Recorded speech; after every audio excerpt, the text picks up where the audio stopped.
Hello to all my friends out there. Hi, you guys. Well, here we are again. It's 71. It's just plain nice here.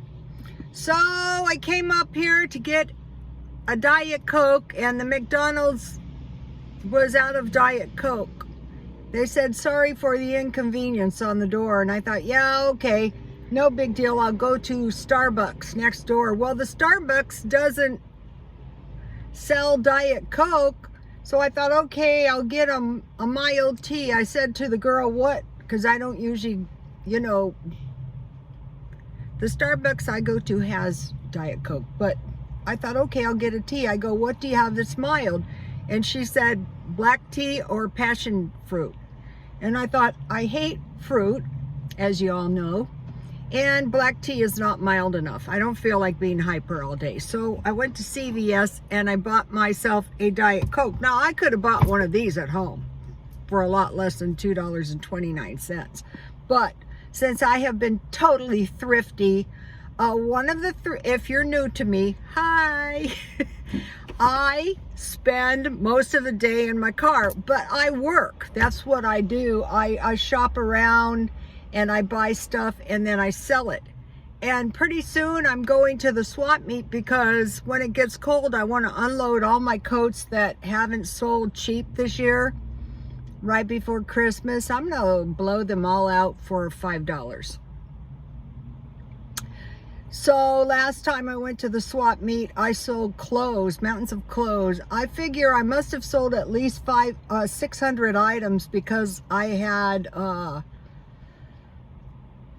300 items in 2 days. So, I'm doing the minimizing thing, and the best way to do it is to sell your stuff. Okay, so now one of the things I sell at the swap meet is barrettes. See this cute barrette? Not this. I could sell this for $0.25. I have them.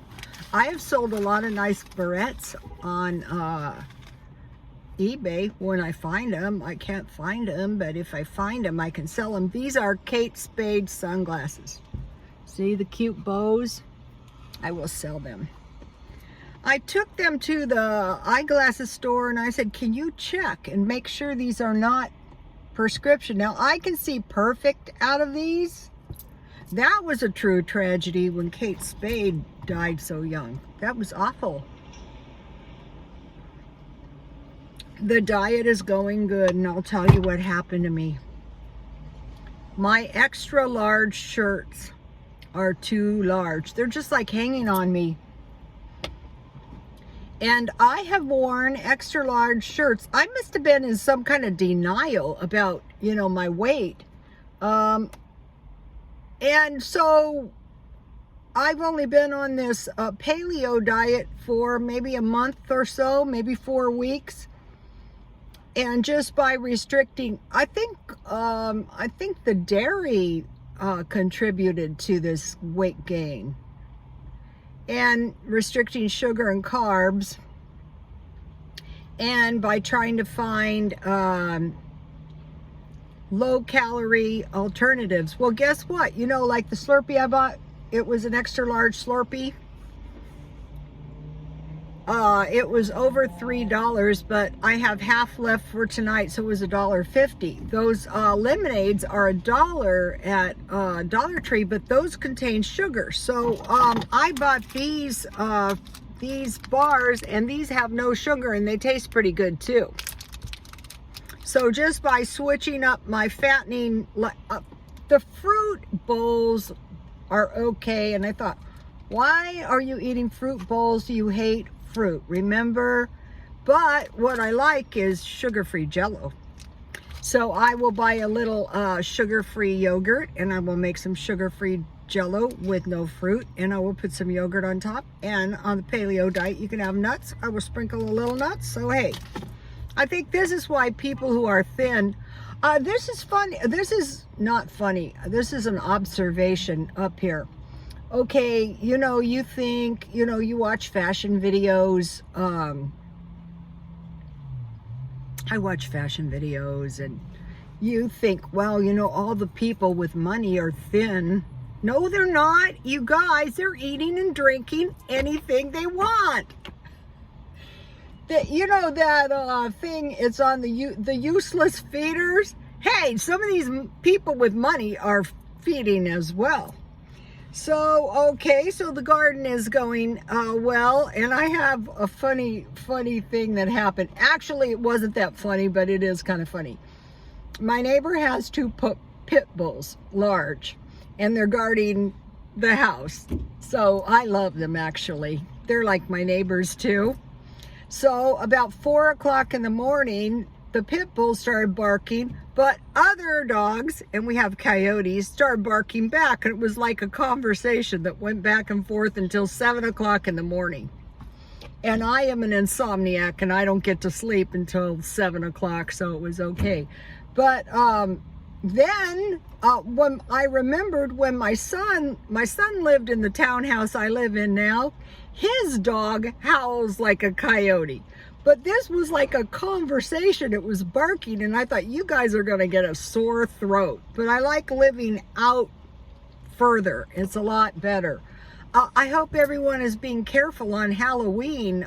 You know, my sons, I can't really like Halloween like I used to, because I realize that there are like evil people, you know, who are really intent on the Halloween.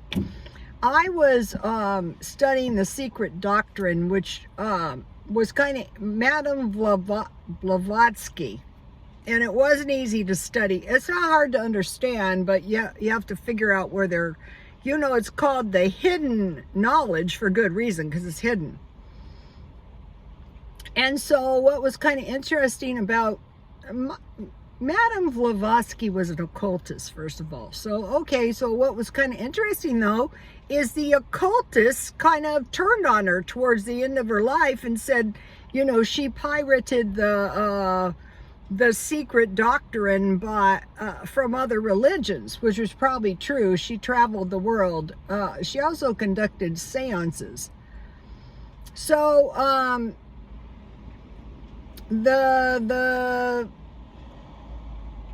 this year on Halloween is kind of interesting because it falls on Sunday. Okay, the sun god is probably Lucifer or Ra or whoever. So, you know, this is an extra special Halloween. So be careful, you guys. You know, they could be up to no good. We had a real bad vibe. That's why I'm not in the city of El Cajon.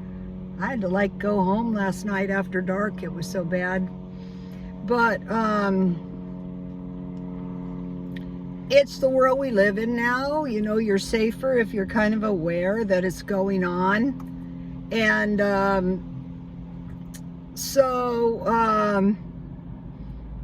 don't think it's the best theology I've ever met. But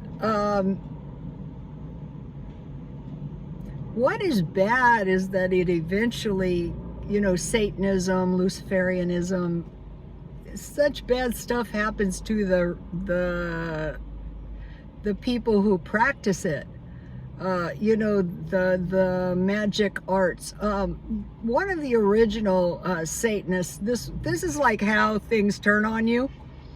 I forget his name. He was the bald guy, you know. And so when Charles Manson murdered all the people, you know, the Satanistic stuff kind of fell out of favor, and they had to run back, and that was extremely evil. A lot of people say that was a sacrifice.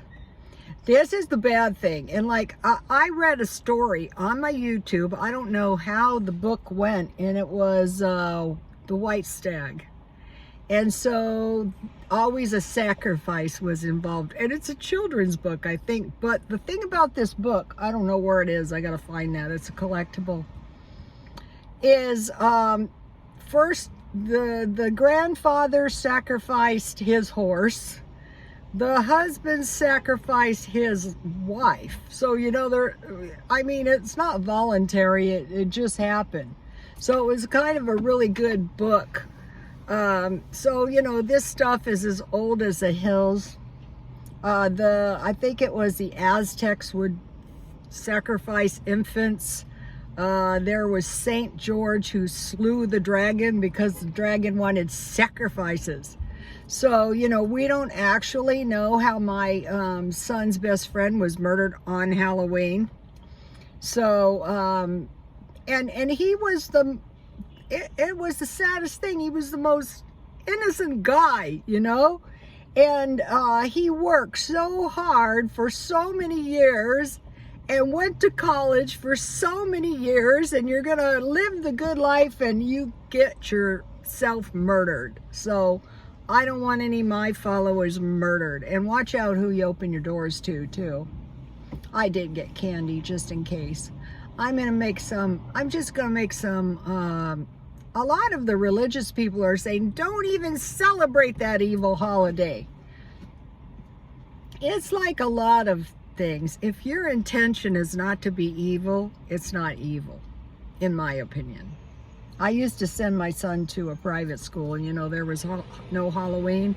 And I told him, just keep it to yourself. We're gonna go to grandma's and get some candy.